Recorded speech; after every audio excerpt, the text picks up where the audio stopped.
দেখো তোমার মেয়েকে বিয়ের সাজে কেমন লাগছে। আমি বললাম শাড়িটা পরিয়ে সবাইকে দেখিয়ে নে ঠিক আছে কিনা। কেমন লাগছে বলুন তো? Super, excellent. তবে কিছু একটা নেই নেই মনে হচ্ছে। ব্যাস শুরু হয়ে গেল তো তোমার খুদ ধরা। না না, সামথিং ইজ মিসিং।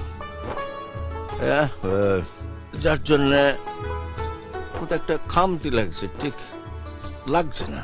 কপালে লালটি, ওইটারই অভাব আঙ্কেল। কপালে লালটি পড়লে ওকে একেবারে বিয়ের কোণের মতো লাগবে।